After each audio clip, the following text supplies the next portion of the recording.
Is the first casualty in any war, especially the information war. Truth is the last thing that networks want people to see. And that's what happens here as Truth makes an unpredictable appearance on Sky News. Where all that noise is coming from, where all that military sound that you're hearing, there are civilians there at the end of that. Terrified civilians. Look, these are some of them that have just come out. Again, there's a small gaggle of journalists here who are trying to get into the city to talk to some of the civilians, and these are the coaches that they're being taken out on. Let's just take a quick look inside before, just to get a quick.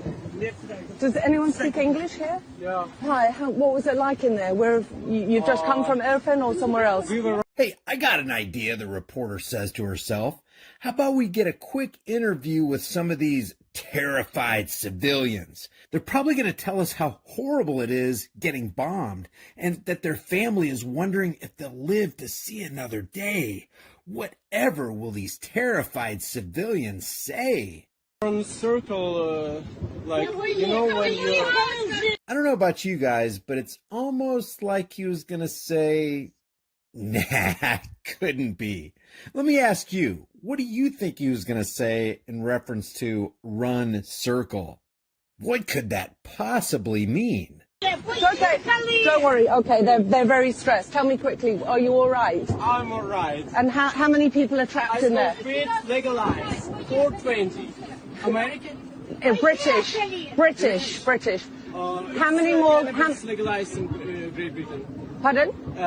Is cannabis legalized in Great I don't know whether cannabis is licensed. I'm glad that's all you're thinking about. So while we have this reporter trying desperately to convince her audience that these people are very stressed and that they're terrified civilians. It's okay. Don't worry. Okay, they're very stressed. Terrified civilians. Look, these are some of them that have just come out.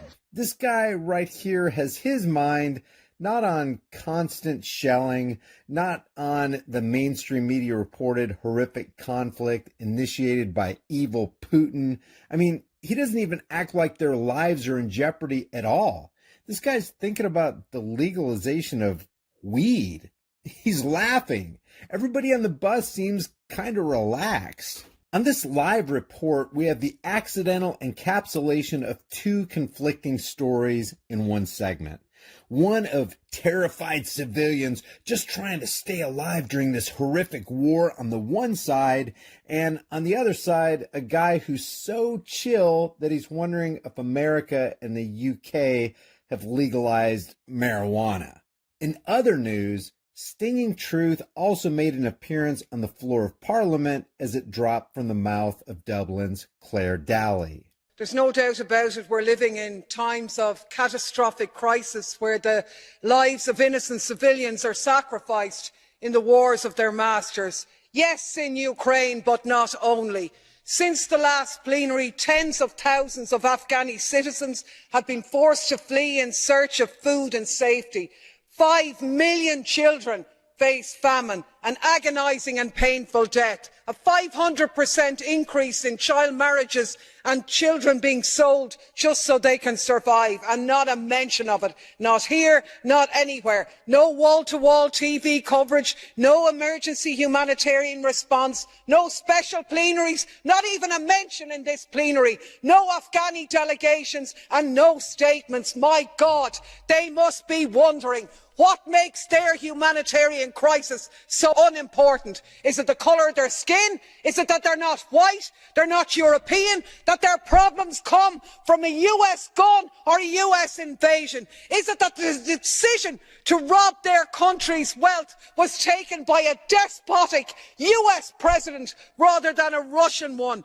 Because, my God, all wars are evil and all victims deserve support, and until we get on that page, we have no credibility whatsoever.